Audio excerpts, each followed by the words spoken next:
My defense of liberal education today will be somewhat unusual, drawing as it does on the insights of Karl Marx, Sigmund Freud, and Herbert Marcuse, rather than on those of John Carnegie Newman and John Dewey. I take as my text today one of Marcuse's most profound and provocative phrases, surplus repression, which makes its appearance in his early work, Eros and Civilization, by an explication of the notion of surplus repression, and a close reading of a single paragraph from the chapter on repressive desublimation in Marcuse's most famous work, One-Dimensional Man. I can, I think, lay before you a deep justification of liberal education that will explain both how it plays a central role in the critique and reformation of society, and why it is so appropriately undertaken at that moment in late adolescence and early adulthood, which we in the United States identify as the undergraduate years. Marcuse, who was a member of the Frankfurt Institute of Social Research, participated in the great early 20th century attempt to fuse the central insights of Marx and Freud, begins Eros and Civilization by accepting the pessimistic thesis of Freud's civilization and its discontents, that some measure of psychic repression is the necessary precondition for the organized social existence of humanity. Let us begin, therefore, where Freud does, with the earliest stages of childhood development.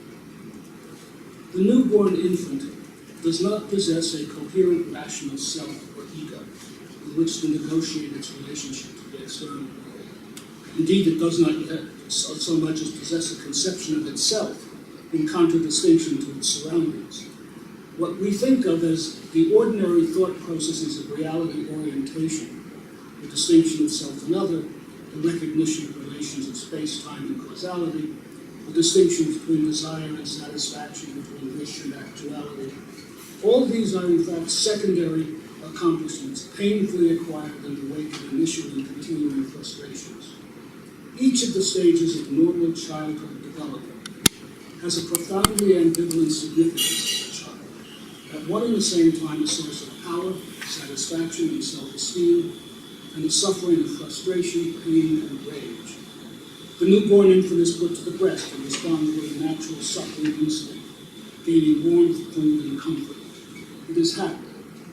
Incidentally, Freud, like other typical late 19th century Viennese professional men, probably spent virtually no time with his infant children. His brilliant theorizing was derived from the interpretation of the dreams and associations of his adult patients. But I am, if I may adapt the words of Gilbert and Sullivan, the very model of a modern American father. And I have actually spent many hours caring for my newborn sons, so I can attest to the accuracy of Freud's account. The next time the infant is hungry, or so Freud theorizes, it conjures the image of the breast. But the image, alas, gives neither warmth nor milk. The infant suffers frustration and feels rage at this failure, the first of many, and it cries. Anyone who has actually watched a tiny baby cry will acknowledge that it is as disappointed, as frustrated, as outraged as a human being can be. It grows red in the face with anger. What, you will ask, has any of this to do with a liberal education? Patience. Patience. I remind you that Rousseau's great educational work, Emile, begins with an extended discussion of squabbling and breastfeeding. And then something quite astonishing and unexpected happens, or at least it does in the early life of a normal, healthy baby. The baby is picked up, soothed, and fed. This is a profoundly important moment, the first of many similar moments to come. Again and again, the baby and then the young child learns the deeply ambivalent truth that although it is incapable of achieving the instantaneous and effortless gratification that it desires, there are things it can learn to do that will, with delays and frustrations along the way to be sure, bring the pleasure it seeks. This elementary fact is, Freud teaches us, the basic template of all human existence. One example can perhaps stand for the entire years-long process. Little babies, as I have said, are at first unable to express their desires, save by the painful and inefficient method of crying. Still, a fortunate baby will succeed in getting its parent's attention by crying, and the parent will become hypersensitively attuned to those slight variations in the cry which indicate whether it is hunger, fatigue, colic, or teething that is the cause. Eventually, a baby learns to sit up in a high chair and eat with its hands or with a spoon. And we may suppose it learns as well that when it waves its hands and makes a demanding noise, it gets a cookie. The baby lettuce mover will be deeply ambivalent about this learned behavior, for what the baby wants, and so Freud persuasively tells us, is to have its hunger or its desire for a cookie instantaneously gratified, without even the temporary frustration of waiting until the parent decodes the cry and responds. But though this state of affairs has come about at the cost of frustration and pain, it is also a source of power and gratification. By learning how to command its parent's response, the baby can get the cookie. What is more, the parent is likely to respond with manifest pleasure to the baby's ability to sit up and communicate its wants. One day, something inexplicable, terrible, frustrating, and painful happens. The baby makes its demanding noise, with the cookie in full view, just outside its reach. And the parent, instead of immediately handing it over, as has happened every day for as long as the baby can remember, now picks up the cookie, pulls it tantalizingly before the baby, and says, in what can only be construed as a deliberately sadistic voice, "Can you say cookie?" Well, all of us know the rest of the story, for all of us have lived through it. The acquisition of language, the mastery of one's bowels, the control of one's temper, all of the stages in development that make one an adult human being who is recognizably a member of a society, all have a negative side, a side associated with shame, rage, pain, frustration, resentment. A backside, as we learn to think of it, as well as a positive side associated with praise, self-esteem, public reward, power, satisfaction. A front, which, as our language very nicely suggests, is both an officially good side and also a pretense, a fake. By and large, we do not forget the frustration, the pain, the rage, nor do we ever forget those infantile fantasies of omnipotence and instantaneous gratification. We repress those fantasies, drive them out of consciousness, deny them, put them behind us, as we like to say.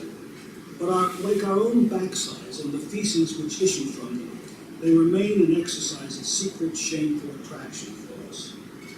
This brief reminder of our common heritage makes it clear that the repression of unacceptable wishes, as Freud so quaintly and aptly labeled in his earlier writings, is an essential precondition for our development of the ability to interact effectively with the world and with one another. Mastery of our own bodies, mastery of language, the psychic ability and willingness to defer gratification long enough to perform necessary work, the ability to control destructive and self-destructive rages or desires. Civilization, society, culture, survival all depend upon it. But necessary though they are painful. Throughout our lives, we carry repressed those delicious, illicit fantasies of total, immediate, uncompromised gratification, of instantaneous, magical fulfillment, of the permission to indulge the desires that have been stigmatized as negative. With great flair, Marcuse combines Freud's thesis of the necessity of some repression for the existence of human civilization with the central concept of Marx's political economy, surplus value. According to Marx, it is the labor required for the production of commodities that regulates their exchange in a capitalist market. Inasmuch as workers sell their own capacity for labor in the market like a commodity, through the wage bargain, competition eventually sets its price, the wage, at a level equal to the amount of labor required to produce that capacity, which is to say the amount of labor required to produce the workers' food, clothing, and shelter. This labor, Marx says, can be called necessary labor. For in every economic system, including socialism, of course it must be performed if the workers are to be able to remain alive and continue their labors. But, Marx argues, the workers are forced by the conditions of the labor market to work more hours than is embodied in their consumption goods, and the extra labor time through the processes of market exchange is transmuted into surplus exchange value. That surplus value, Marx demonstrates, is the source of the profits, interest, and rents that the property classes appropriate. In sum, Marx asserts, capitalism rests upon the capitalist appropriation of surplus value, or more succinctly, upon exploitation. Marcuse transfers these concepts of necessary and surplus labor to the sphere of the psyche, and rechristens them necessary and surplus repression. Just as there is a certain quantum of necessary labor that must be performed in any society, so there is an amount of necessary repression, as we have seen, that is the precondition of human existence as such.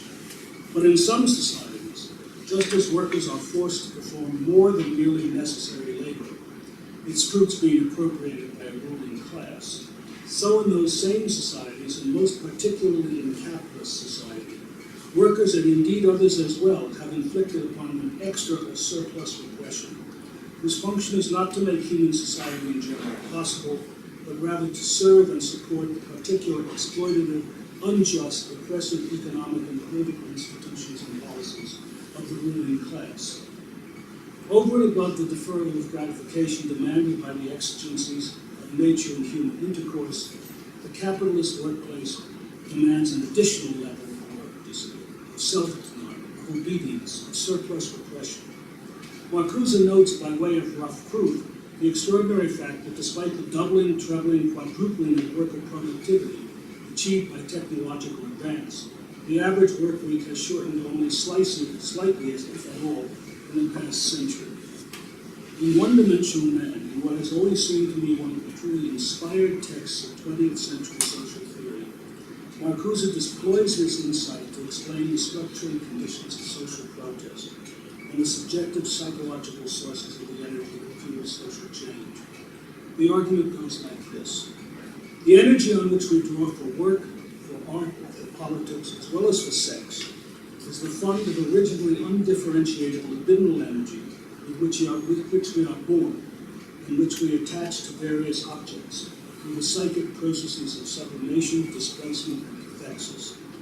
The gratifications we obtain are, as Freud poignantly shows us, always somewhat diminished or compromised, shadowed by the unavoidable adjustments to reality. The pleasures of useful, fruitful, unalienated labor, the satisfactions of artistic creativity, even the sensuous delights of sexual intercourse, necessarily fall short of what is longed for in our repressed fantasies. To give a single elementary example, all of us who write books of philosophy will acknowledge, I imagine, that in our most secret dreams we lust after a review that begins something like this. Not since Plato wrote the Republic has a work of such power and brilliance burst upon the scene. After which we become instantaneously rich, young, thin, and flooded with absolutely risk-free offers of polymorphic sexual satisfaction. What actually happens, if we are fortunate, is that we are moderately favorably reviewed by someone with his or her own fantasies of instant gratification, and then have the genuine but subdued pleasure in years to come of stumbling on references to our productions or encounters with a praising reader. Now, Marcuse suggests, there is real surplus psychic repression inflicted on all of us in our society, most particularly on those at the bottom of the economic pyramid, and the established institutionalized structures of political and economic repression being what they are. It takes an enormous, painful, dangerous mobilization of psychic energy to fight those structures and reduce the quantum of surplus repression. But since the dangers of revolt and resistance are so great, and most especially because the repression has been internalized in each of us in the form of an unnecessarily punitive set of self-inflicted restraints, a reasoned, measured, realistic call for incremental improvements is unlikely to elicit the burst of revolutionary energy needed for any change at all. Workers of the world, unite! You have nothing to lose but your chains. You have a modest reduction in surplus repression to win. It is not a slogan calculated to bring suffering men and women into the streets, into the barricades.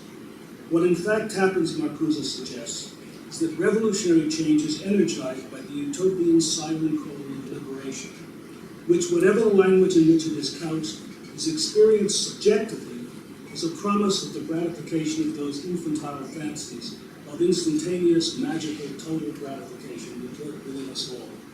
Workers' liberation, black liberation, women's liberation, gay liberation, all appear necessarily, meretriciously to be sure, and yet productively to these universal repressed fantasies.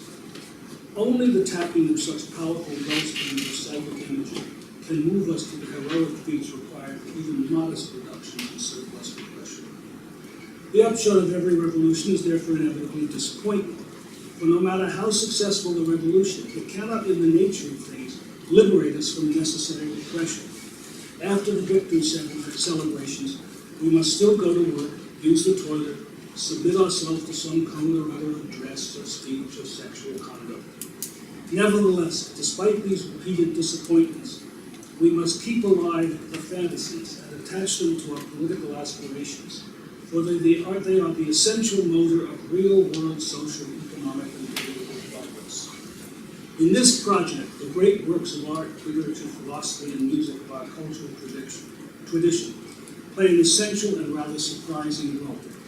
Regardless of their manifest content and apparent purpose, these works, which we customarily consider the appropriate subject of liberal education, play a continually subversive role. They keep alive in powerful and covert ways the fantasies of gratification, the promise of happiness, the anger and even necessary repression on which radical political action feeds. To explain somewhat how even the most seemingly abstract works of art perform this function, let me read to you a single paragraph from Marcuse's discussion, and then explicate it by reference to the Bach fugue. Here is the passage from Marcuse. The tension between the actual and the possible is transfigured into an insoluble conflict in which reconciliation is by grace of the oeuvre as form, beauty as the promesse de bonheur. In the form of the oeuvre, the actual circumstances are placed in another dimension where the given reality shows itself as that which it is. Thus it tells the truth about itself. Its language ceases to be that of deception, ignorance, and submission. Fiction calls the facts by their name, and their reign collapses. Fiction subverts everyday experience and shows it to be mutilated and false. But art has this magic power only as the power of negation. It can speak its own language only as long as the images are alive, which refuse and refute the established order. Thus Marcuse. Consider now a Bach fugue, which can stand in our analysis for any work of art or literature that submits itself, as all true art must, to some canon of formal restraint. We could as well consider a sonnet, a portrait, a statue, or indeed a Platonic dialogue. The rules governing the composition of a fugue are extremely strict. They constitute, psychologically speaking, a repression of the composer's instinctual creative energies.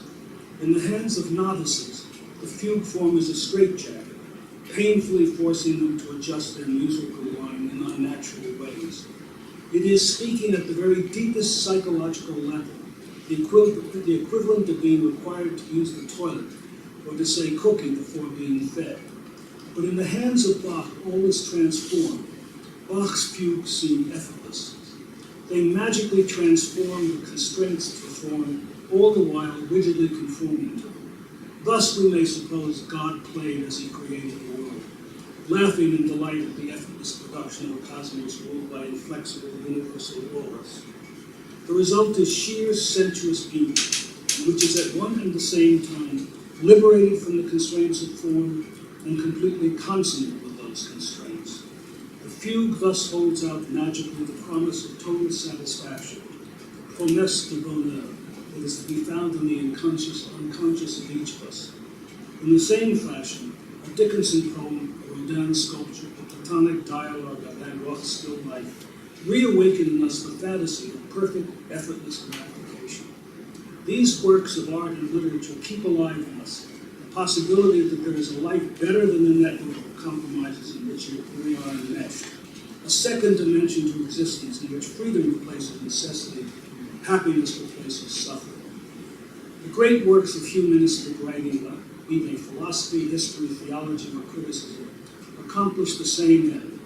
The pure rational arguments of Spinoza's ethics will call for us the image of a world in which reason is an instrument of liberation, not of domination. The sheer formal beauty of a mathematical proof, the effortless derivation of the most powerful conclusions from apparently innocent premises, holds out to us the hope of instantaneous ecstasy. In all seriousness, I suggest to you that this is the real justification for for keeping alive the great tradition of liberal arts endeavors in our colleges and universities. Not as a patina for modern aristocrats, not as an instrument of upward mobility, not even as an introduction to the great conversation, but as a way of putting young men and women in touch with their repressed fantasies of gratification, in such a fashion as to awaken in them the hope, the dream, the unquenchable thirst for liberation from which social progress must come. What good is a liberal education? At its best, it can tap into deeply repressed infantile fantasies of omnipotence and instantaneous gratification, and fuel our real-world struggle for liberation. It can give us courage to confront oppression and exploitation, to fight against it. And as we struggle, it can keep alive our hope, doomed though it is to disappointment, that one day we shall be able to cry with Martin Luther King, free at last, thank God Almighty, free at last.